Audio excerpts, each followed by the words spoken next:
Some questions change everything, and sometimes a father waits his entire life to be asked the one that matters most. He had spent 30 years teaching her everything except how to ask him about his own fear.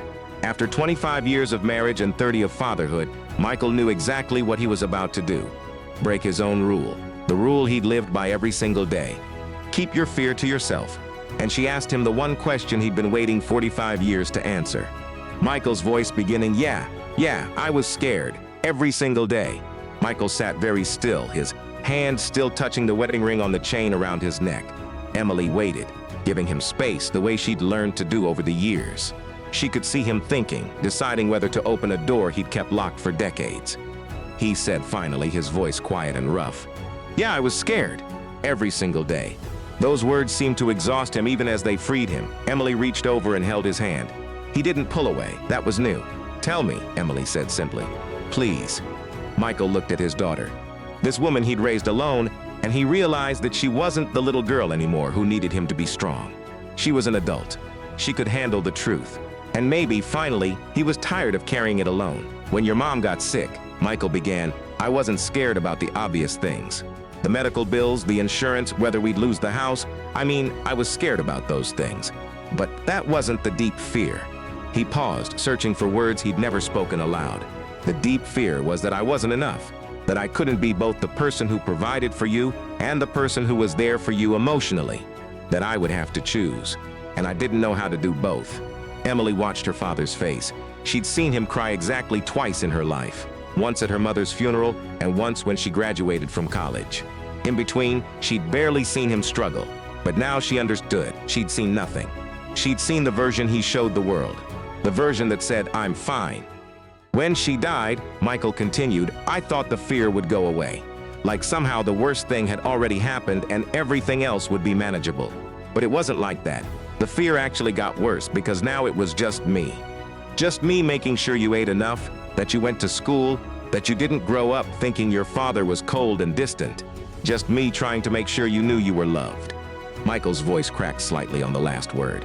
Emily squeezed his hand. "I was terrified," he said, "every single day. Terrified that I was failing you. Terrified that I would mess you up because your mom wasn't there. Terrified that you'd resent me for being the parent who worked and cleaned and packed lunches but couldn't always be the one who talked about feelings." "Dad?" Emily started, but Michael held up his hand gently. "Let me finish. I need to say this." He took a breath. "I was scared when you were 7 years old and you came home from school crying because another kid said you didn't have a mom like everyone else had. I was scared that I wouldn't know the right thing to say. And when I held you, I was actually terrified that you could feel my fear and that it would make things worse. So I held you and said nothing because my silence felt safer than my words." Emily's eyes filled with tears. She remembered that day. She remembered her father holding her without saying anything. She'd always thought it meant he didn't know what to say. She'd never realized it was terror. "I was scared when you got your first period and you asked me questions I didn't know how to answer," Michael continued. "I was scared when you asked about dating.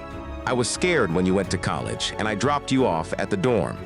I was scared the entire 4 years you were gone that you'd come back different and not want to come home. I was scared that all the years of working and trying my best weren't enough." Michael's hands were shaking now, but his voice was steady. "I was scared when you brought your first boyfriend home.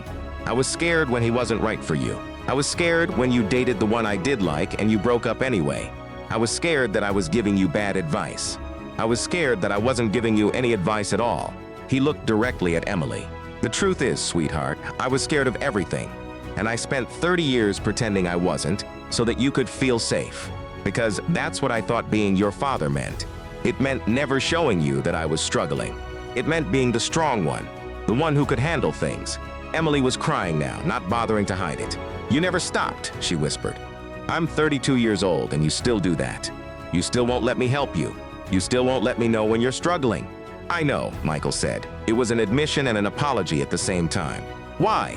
Emily asked. "Why couldn't you trust me with that? With your fear?" Michael was quiet for a long moment. He looked at the photograph of Emily as a child on the side table.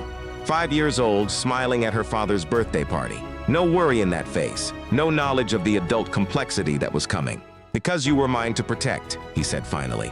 "You were the only thing in the world that was mine. After your mom, after everything fell apart, You were the one thing I could control. I could make sure you were safe. I could make sure you didn't inherit my fears. I could make sure that at least one person in this world grew up without carrying the weight that I carry. Dad, Emily said softly, you don't have to carry that alone anymore. I'm grown. I can carry some of it with you. Michael looked at his daughter, and something shifted in his face. It was like watching someone put down a weight they'd been holding for 30 years. I know, he said. I'm learning that. They sat together in the quiet living room, the television still muted in the background. The window showed only darkness outside, but inside, in that warm room, something had changed. Michael had finally answered the question he'd been waiting 45 years to hear. I want to know, Emily said. Everything. All the things you never told me, all the fears, the struggles, all of it. Michael nodded slowly. Okay, he said. Okay, I'll tell you. Good, Emily said. I'm not going anywhere. And in that moment, Michael understood something he'd been unable to understand his entire life as a parent. That vulnerability wasn't weakness. That letting your child know you were scared didn't make her less safe. It made her more seen, more known, more loved. That night, Michael told Emily about the nights he'd sat in his car in the parking lot before coming home, just breathing, trying to calm himself enough to be present. About the decisions he'd agonized over. About the times he thought he was failing her. About the quiet terror of raising a child alone, of being the only adult in the room, of never having permission to fall apart. Emily listened. And with each word, the distance between them, not physical distance, but emotional distance, closed. By the time midnight came, they were still talking. Michael's fear hadn't gone away, but for the first time, he wasn't carrying it alone. His daughter was there, holding it with him, strong enough to know the truth. And Michael finally understood that all those years of protecting Emily from his fear had also protected her from knowing him. And now, finally, they could know each other. Not as father and daughter in the old way, but as two people who loved each other enough to be honest. It wasn't the ending Michael had expected his life to have. But as he watched his daughter's face in the lamplight, listens to her talk about her own fears and struggles, he realized it might be the ending he actually needed. Sometimes the greatest gift a parent can give is not the appearance of strength. It's the truth.